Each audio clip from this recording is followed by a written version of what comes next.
আসসালামু আলাইকুম গাইস, কেমন আছেন সবাই? আশা করি সকলে ভালো আছেন। সো আপনাদের অসংখ্য ধন্যবাদ আমার 1K সাবস্ক্রাইব রান করে দেওয়ার জন্য।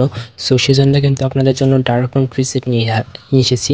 আর আমি এর আগে কিন্তু একটি ভিডিও ছাড়ছিলাম, তো সেখানে বলছিলাম যে আপনারা যদি 1K সাবস্ক্রাইব রান করে দেন তো তবে কিন্তু আমি আপনাদের ডার্কন প্রিসেটগুলো ফ্রিতে দিয়ে দেবো। সো ফাইনালি কিন্তু আমার 1K সাবস্ক্রাইব রান হয়ে গেছে, সেজন্য আমি আপনাদের জন্য ডার্কন প্রিসেটগুলো ফ্রিতে দিয়ে দেবো আজ। সো ভিডিওটা শুরু করবো তার আগে বলতে চাই, চ্যানেলের জন্য নতুন হয়ে থাকেন তো চ্যানেলটি সাবস্ক্রাইব করে পাশে থাকা বেল বাটনটি অল সিলেক্ট করে দিবেন। তো চলেন ভিডিওটা শুরু করা যাক।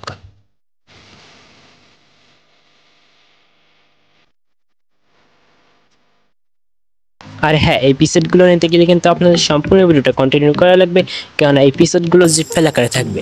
জিপ ফাইল আনজিপ করতে গেলে 6 ডিজিটের পাসওয়ার্ড প্রয়োজন হবে। সো পাসওয়ার্ড ভিডিওর স্ক্রিনে 2 সংখ্যা করে 3বার ভিডিওতে স্ক্রিনে শো হবে। সো ভিডিওটাকে স্কিপ করে দেখবেন না, সো ভিডিওটা মনোযোগ সহকারে দেখে 6 ডিজিটের পাসওয়ার্ড সংগ্রহ করে জিপ ফাইলটি আনজিপ করে নেবেন। আর কীভাবে জিপ ফাইল আনজিপ করতে হয় ভিডিও লাস্টে দেখানো হবে। আর এরকম ভিডিও পেতে অবশ্যই চ্যানেলটি সাবস্ক্রাইব করে পাশে থাকা বেল বাটনটি অল সিলেক্ট করে দিবেন। আর কীভাবে জিপ ফাইল আনজিপ করতে হয় ভিডিও লাস্টে দেখানো হবে। সো ভিডিওটা কন্টিনিউ করতে থাকেন, আশা করি ভিডিওটা ভালো লাগবে।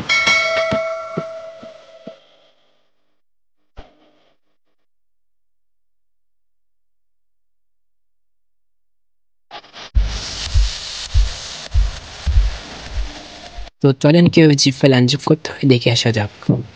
তো ফার্স্ট স্টেপে কিন্তু যে অ্যাপটা কিন্তু আপনারা গুগল প্লে স্টোরে ডাউনলোড করে ওপেন করে নেবেন। সো ওপেন করা হয়ে গেলে কিন্তু আপনারা যে ফাইলটা ডাউনলোড করছেন সেই ফাইলটা আপনাদের ডাউনলোড অপশন থাকবে। সো আমার অন্য একটু ফাইলে রয়েছে, সো আমি আমার ফাইলটি খুঁজে নিচ্ছি। সো আমার ফাইলটি খোঁজা হয়ে গেলে এখন ফাইলটা আপনারা খুঁজে নেবেন, খুঁজে আপনারা ফাইলটার উপর ট্যাপ করে দেবেন। সো আমি ফাইলটার উপর ট্যাপ করে দিচ্ছি। সো ট্যাপ করার পর এখন ইন্টারফেস শো হবে। সো দ্বিতীয় অপশানে একটি দেখতে পাবেন এক্সপোর্ট শেয়ার নামে একটি অপশন দেখতে পারেন। ওই অপশনটি আপনারা ক্লিক করলে এখন ইন্টারফেস শো হবে। ইন্টারফেস শো হওয়ার পর আপনার ভিডিও থেকে যে পাসওয়ার্ডগুলো সংগ্রহ করছেন সেই পাসওয়ার্ডগুলো এখানে পেস্ট করে দেবেন। পাসওয়ার্ড ছাড়া পাসওয়ার্ড দিয়ে দেবেন। তো পাসওয়ার্ড দেওয়ার হয়ে গেলে আপনারা ডান সাইডে স্ক্রল করে দিতে পারছেন, ওখানে আমি একটি অপশন দেখতে পাচ্ছেন। সো ওকেতে আপনারা ক্লিক করে দেবেন। ওকেতে ক্লিক করলে কিন্তু আপনার জিপ ফাইলটা আনজিপ হয়ে যাবে। সো এভাবে কিন্তু জিপ ফাইলগুলো আনজিপ করতে হয়। যদি ভিডিওটা ভালো লাগে একটা লাইক করবেন আর কমেন্টে জানিয়ে যাবেন নেক্সট একটি রিলেটেড ভিডিও আনলে আপনাদের উপকারে আসবে। সো এরকম ভিডিও পেতে চ্যানেলটি সাবস্ক্রাইব করে পাশে থাকা বেল বাটনটি অল সিলেক্ট করে দেবেন। সো ভিডিওটা দেখতে থাকেন, আশা করি ভিডিওটা ভালো লাগবে।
ভিডিওর কিন্তু একদম শেষ পর্যায়ে, আর যদি ভিডিওটা ভালো লাগে একটা লাইক করবেন আর কমেন্টে জানিয়ে যাবেন নেক্সট একটি রিলেটেড ভিডিও আনলে আপনার উপকারে আসবে।